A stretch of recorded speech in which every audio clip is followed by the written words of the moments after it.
Hi, everybody. Welcome to another edition, another episode, if you will, of Houston Sports Weekly, our weekly sports podcast here at KPRC2, KPRC2 Plus, and, of course, click to Houston.com. We are never hurting for content in H-Town, and certainly plenty to get into. And this week, we're in here, usually in this seat, but you know what? Another big sports fan here at KPRC2 is going to hang with us here in this first segment. Welcome to Houston Sports Weekly. I'm Randy McElvoy, sitting alongside KPRC2 meteorologist and big-time sports fan. That's right.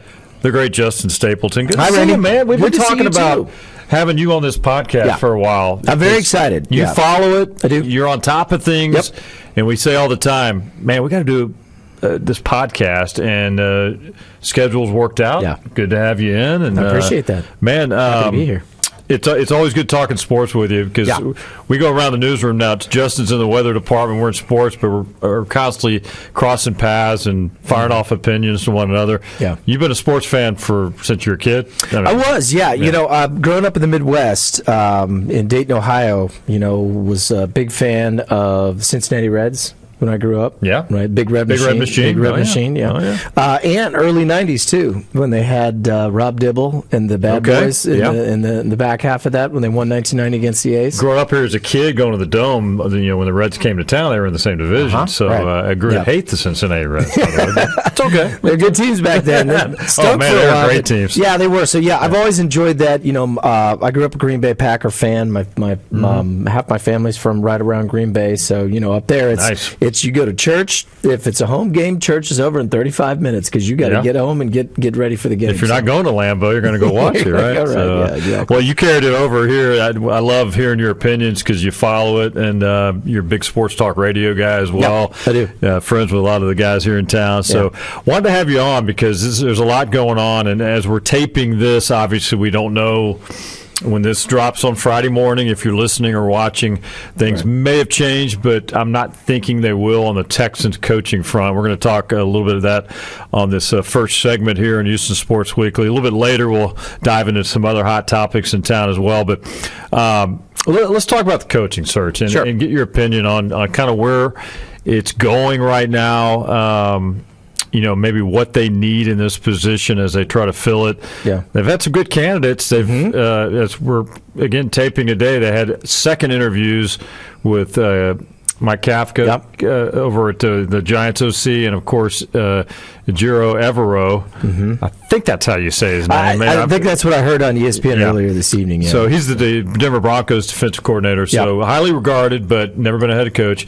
But then you've got the guys in waiting that were playing in a pretty big game on Sunday. Right. They can't talk to them again. We're talking about D'Amico Ryans, Jonathan Gannon, and Shane Steichen until after that NFC Championship is the league rule. But and I expect that to happen. But where are you on this search? And as far as first question is, what kind of coach? Do you have a preference on offensive or defensive minded, or are you more about what's the leadership skills and let his talents take over? I am actually. I think, one, let's just start with the fact that they got to get it right this time. Yeah. Like, they got to get it right. Yeah. Right? Like, Nick Caserio, his staff, the job's on the line. Right? So you can't make a mistake. You cannot, no. The fan base demands it. The fan base demands it. Yeah. I feel like, and I truly believe this now, I feel like Mr. McNair and Hannah and the folks down at the corner office are starting to say, hey, we need this to be right this time, right? So what I think this town needs, what this team needs, you've got some veterans on this team. Mm-hmm. They can provide some of that leadership, right? Yeah. I think you need a spark.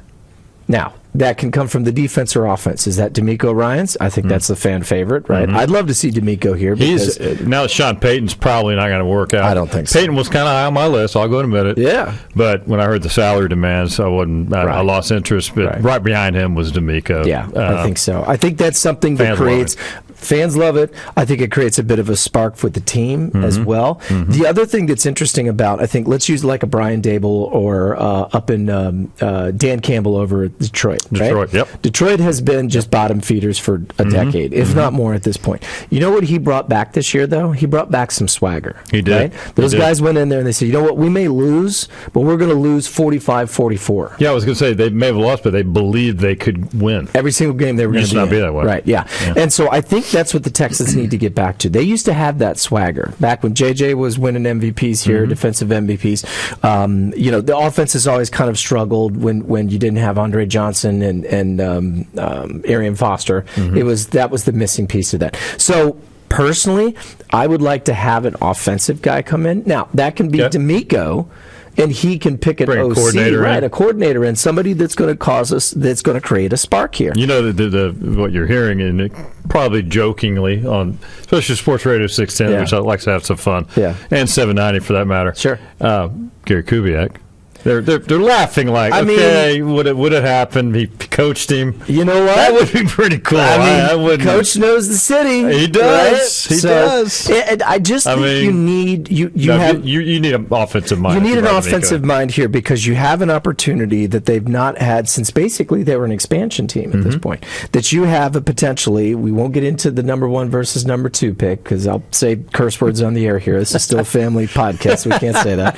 We will get to it though. I know, but I think it's you have an enormous opportunity here where you've got the draft capital at this point to say, okay, we're going to just etch a sketch this thing clean, and we're going to start over, right? So let's start over, and let's bring a coach in here that says, you know what, you've got a C.J. Stroud, you got a Will Levis, you got Bryce Young, whatever, right? Start clean, and let's say you get that coach, you're that OC, and you go to that quarterback and you say, you and me, we're going to light this place on fire, and let's do it right now. Get a little quarterback whisperer in. Look at Joe Burrow. Look what Joe Burrow's done in Cincinnati. Man. Burrow, just a machine, or what? Right? Yeah. Joe Burrow the other night when they were talking to him afterwards, and they said, what, how much did that they were selling tickets ahead of time? What did he say? And he said, better get your refunds back, right? That was classic. Swagger. That was classic. Yeah, we need that. He has the swag. We need some swagger here in this Texans team. You do, and. You talk about offensive-minded guys. Yeah. It's right now high on the list is, Kafka ran things in the Giants. Yeah. Don't know if he's just from the outside looking in. My question is, okay, he's like 35 years old. Is he ready? Right. Not the age. I'm not saying the age is the deal, but it's just I'd like to see him a little more seasoned. Sure. Right. And really, that Shane Steichen the same way. I mean, he's doing phenomenal things in Philadelphia. So, Gannon, a little more proven. Right. As far as years under his belt, not a lot older, but he's the defensive guy. Yeah. And you got D'Amico. But I think if you have a situation, let's use Zach Taylor over at Cincinnati, right? If you have a situation where you can get the guys to buy in, or even a Mike McDaniel, I know that got a little screwy in Miami because Tua got hurt, and there were some questions in this now. But I still expect them to be even better next year. I think Mike McDaniel's the real deal down there. And he's kind of quirky. Smart guy, he works. Man. He's super smart. Right. And I think that some of these younger coaches, while they don't have the experience, because the players are in a different generation than you and me, right? We're used to the hard nose, the Tom Coughlins and the Bill Parcells. And these young players, they're not looking for that. No, they're not going to relate. They're not going to relate to that. Right. You've got to find a way to connect to that. And I think especially if you get a quarterback who's 20, 21, 22, whatever, however old the top 3 picks are, they'll be here.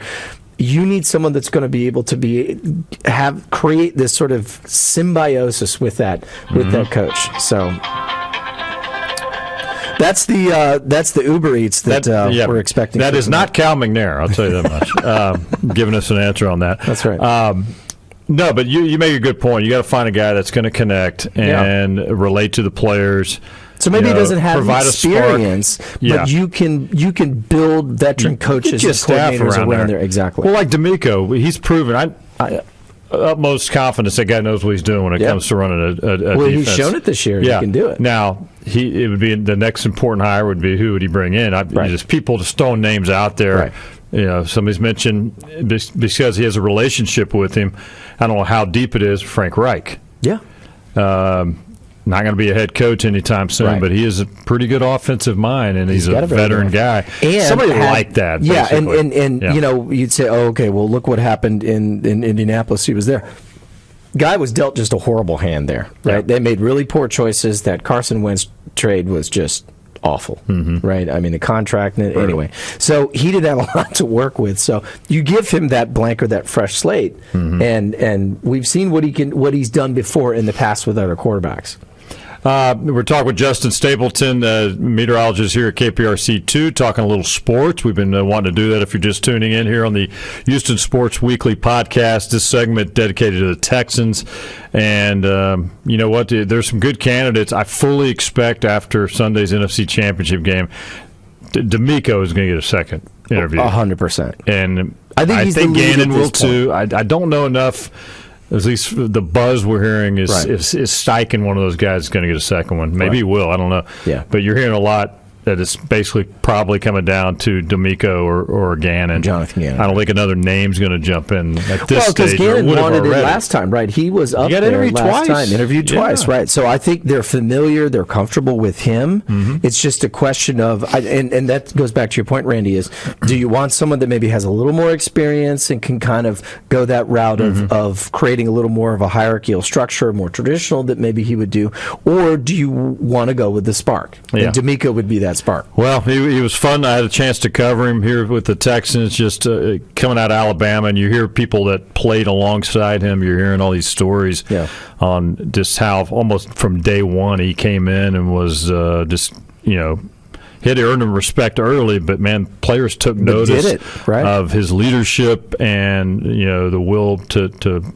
outwork everybody to win football games. And you heard a couple of comments. I heard some on from Matt Schaub was on Sports Radio 610 this week, talking. He was teammates with D'Amico, and he was like, he would just command the room. And even though Matt was an offensive, quarterback, he said, "Man, I'd loved picking the brain of D'Amico from the defensive side on just learning things." He said it was nonstop, and they knew then that he was, if he chose to do it, he was destined to be a coach if he wanted to go that route. Well, and I think that's that, Randy, is what players pick up on. They pick up on natural leadership, right? I mean, we all do. Anything that you do in terms of any business that you have or wherever you work or whatever you do in terms of even friend groups, right? Yeah. You know who the natural leaders are. Because there's people that could fake it, but there's the real ones. But you'll know, because when they get into crisis, they fall apart. Yeah. And real leaders will go, okay, you follow me, let's go right now. Yeah. Right? And it sounds like that's from what we're hearing. I would like to see him. Will the fans line up all around Kirby to Merworth to buy tickets? No, but I do think it will sell tickets. They will. If they know D'Amico's coming to town. They will if you create a swagger again, even if they lose, right? If you create a swagger with it, that I think is the problem with the Texans right now. The Texans don't have any identity. They don't have any. There's no, what will they like to say? There's no dog, right? There's no dog in them right now. Yeah, they got a few good players. They need more good pieces, and I think D'Amico, he'd have these guys playing hard, and so then even get if that offense lose, going. Whoever the pieces are missing there. Right, you go in and you think I'm pulled for it. I hope he does too. Be familiar with him now. Gannon might be the next Bill Belichick. Who knows? That's the unknown on this thing. You just don't know when you're rolling the dice. Right. So, hey, stick around a couple minutes. We're going to take a little break here, and when we come back, before we let him go, we're going to talk his take on the quarterback situation as well. With the draft coming up in April, what will they do with this second overall pick when it comes to quarterback? Quick break. Houston Sports Weekly. We'll be right back. Hey, welcome back to Houston Sports Weekly, our weekly podcast here on KPRC2, 2+, and click2houston.com. We continue our conversation with KPRC2 meteorologist Justin Stapleton. Been a busy man earlier this week with the big storms coming in. All those things, I'm surprised you're even having a voice when we're taping this. A lot of you're tea. On the air all day. Yeah, I was. Yeah, a lot of tea last night, a lot of tea today, so that certainly helps. But well, shout out to you and Caroline Brown and the whole team. You guys, the two of y'all, man, y'all are great on the air. I appreciate walking that. Everybody through those major storms that came through town on Tuesday earlier this week, and those of you that were in the area where the tornado touched down, we hope everybody is okay and on the road to recovery there. But hey, a few more minutes with Justin before we let him go, and we'll get into some other stuff. But we talked about the coaching search in the first segment, but now I want to get your take before we let you go tonight, just on this whole quarterback deal. Do you have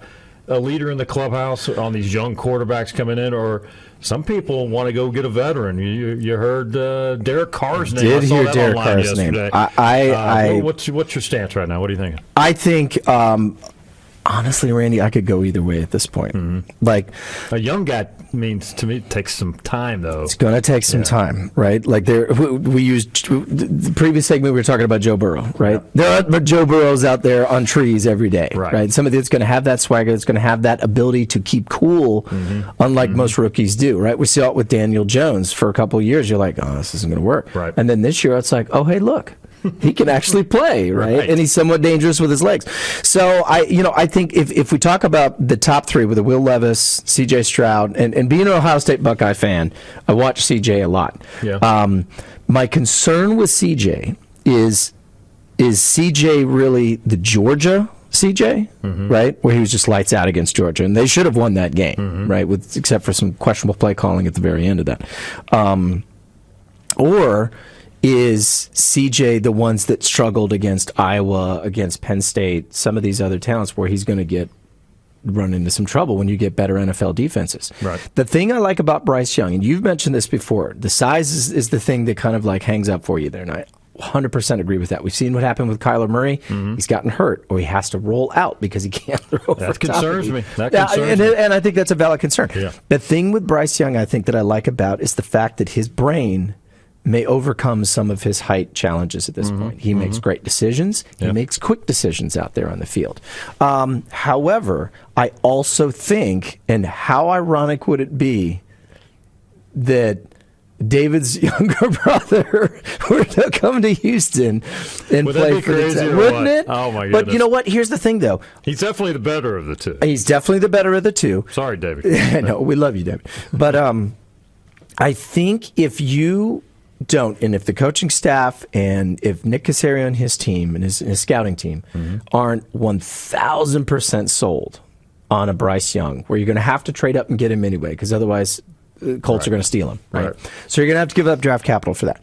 Or a Will Levis, right, who's got a cannon for an arm, but there's still some questions. We saw he kind of struggled against Florida, in particular with Anthony Edwards, right? Outplayed him. Right. Do you at that point say, okay, you know what, maybe we'll go with a second or a third round guy, we'll see what we can do, or we'll just kind of hold off. And you go to Derek Carr and you say, come cook with us for a couple of years here, and let's see what we can do. Right? And now, take somebody a little bit later. Take somebody. Is there anybody out there? Or do you wait and see if you can draft up at that point and maybe go after like a Caleb Williams in 2024, for example? Yeah, from USC. Because I mean, if he was only coming out now, right, he would be a surefire. 100%. I think ahead of Bryce. All three of them. Yeah, I totally agree. But that's the question: is that do you I could go either way, honestly, Randy. I really could. I think Derek Carr has been given a raw deal in Las Vegas. I think he had so many different coordinators and head coaches, and I think Josh McDaniels actually gave him an opportunity to play a little better, but the problem is that people were hurt.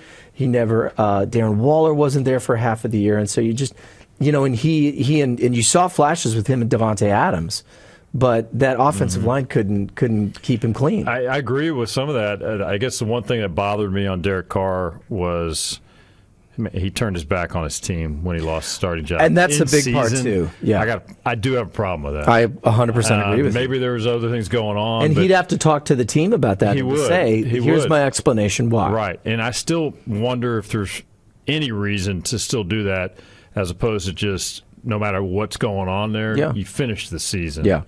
Don't turn your back on the team. I thought that was a pretty bad look. And I think, I immediately said, well, that's going to hurt him wherever he does land. If it's going to hurt his chances, maybe the amount of options out there may not be as many for Derek Carr from that move alone. But to me, you just stick it. If you're not starting, okay, may not like it, agree with it, but you don't leave your team. No. And that whole situation I thought was very – and it was odd, too, because it didn't – that was very counter to everything that we've heard, seen – about Derek Carr. He's always been a very loyal guy. So I feel like there's more to that story that will eventually come out wherever he lands at this point. Right. It's just a question of where that is. So. All right. Well, that is the latest on the Texans. Good stuff from our guy, KPRC2 meteorologist Justin Stapleton. Man, it's a good conversation. We got to do this more often. Let's do it. We do this every week. I'm happy. You're full of the sports knowledge. Yeah. You got the hot sports opinions to bring, but appreciate you hanging out with us. Man. Good stuff. We will do it again. So good stuff on the Texans. Of course, keep you updated as anything develops, and we expect next week, early next week, after Sunday's NFC Championship game, that more interviews will take place. We spoke with Cal and Hannah McNair at the Houston Sports Awards on Wednesday night. Said very little other than the process has been going well, and I feel like I've got good candidates. He wouldn't get specific, but he did say, he was talking to Aaron Wilson, myself, he did say, NFL rules prohibit us from doing exactly what we want for the next steps. Okay, so he basically just told us they're waiting for that Sunday game. So whether it's all three of those guys, Steichen, Gannon, and Ryans, who knows? We're going to find out. But they're still very much in the hunt, I think. So I think they are. I mean, like I said at the very top of the podcast here, they got to get it right this time. Yeah, got to get it right. Yeah, it's of all times in franchise history, this they've hit rock bottom. Yep. They've got to figure it out, and hopefully it starts with this head coach. Good stuff. Appreciate you, man. We'll do it again. Hey, real quick, let's talk a little now Rice. I'm going to talk some Rice basketball because I had a conversation with head coach Scott Para. U of H getting all the love as we know, as they deserve, number 3 in the nation, and but the Rice Owls having themselves a pretty good year as well. The best in Scott Para's 6 years on the job at Rice. Here's a little bit of that conversation. Listen in. At my press conference 6 years ago, sustainable, and it is sustainable now. And that doesn't mean we're going to win 25 games or 20 games. I don't put a number on what that means. What I know is we are now competitive in almost every game, no matter who we play or where it is. And that's what you want a program to be. And looking to the future, it's just as bright, right, with who we have signed, who we have coming back. And so that's also a good thing, too, because you don't want to have high peaks and valleys. You want to keep gradually growing, and that's what we've done. All right, great conversation with Scott Para over at Rice University inside of his office. And again, very nice guy and a good conversation with Para. 9 years at Rice University and has really done a nice job building things from a recruiting standpoint. And he's got a young club that all these guys are underclassmen. There's like one senior. And he's got really good recruiting class coming in, and that's been his background. He's really done a nice job at every stop he's made. Arizona State, he had a couple of college stops, but high school level out at California. really got his name out there as well before he started his collegiate career. But appreciate the time with Scott Para. Their season continues in Conference USA. Next year, they're going to be moving in to the American Athletic Conference as well. Like U of H is going to the Big 12. Rice will be going to the American as well. All right, want to end it tonight with some sound randomly from the red carpet, or we should say the purple carpet, because the carpet was purple at the Houston Sports Awards. Who's list on Wednesday night, some big names making their rounds, coming down the carpet inside of the Wortham Theater for the Houston Sports Award. Listen in to some of the interviews we captured on Wednesday night. All right, Alvin, this is a special night, I know, for you, a Hall of Fame class. What does this mean, this night and this event for you tonight? Well, it's really great because going in here, it really makes it really terrific. Going into Naismith were really great, but I think going into here, it really makes it all worthwhile because this is where it all began for me. Houston is loaded with former great athletes, current athletes. Everybody comes out for this event. They stay connected. Yeah, well, that's true. And I'm really looking forward to it because this is, I was talking to Akeem about it in Drexler, and this is where really things happen. All right, you're going in, Calvin, Bruce Matthews. This is a good class. Yeah, that's a very good class. I played basketball, so going in with Murphy is really great. But Bruce, hey, come on, guy. How's this stack up? The fact that it's Houston and Houston's home, and it's where our base is, where my kids live, my grandbabies. So it's really exciting, and to go in with Calvin Murphy and the Big E is, it's humbling. Pretty cool, isn't it? Absolutely. Those were dudes, man. They still are. and to be in their number is very cool. I'm so pleased we put this on Houston on this game because the people here saw the good, the bad, and the ugly. They appreciated me for everything. So the mistake they made is, and they're not, never get rid of me. I'm here for life. All right, really enjoyed the conversation with many of Houston's all-time greats when on the athletic scene, past and present. And a shout out to Patty Smith from the Harris County Houston Sports Authority, who puts that event on each and every year. This was the 6th annual Houston Sports Awards, and a great night. Alex Bregman, the Astros third baseman, served as the MC. He did a terrific job as well. But we had a chance to, as you heard in some of those interviews, you didn't hear all of them, but many of the greats stopped by our little area on the red carpet to talk some sports and talk about what the Houston Sports Awards certainly meant to them.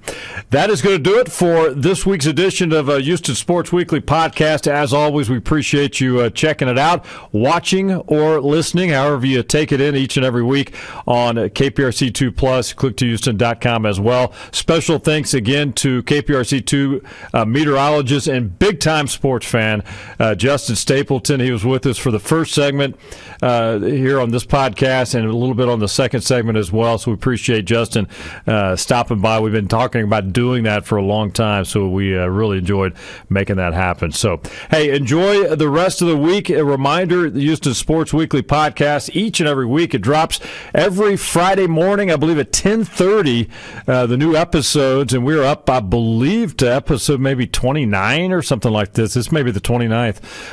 So we've been doing this a while. We appreciate the following and the love, and we will do it again next week with another fresh episode of Houston Sports Weekly. Until next time, we'll see you soon.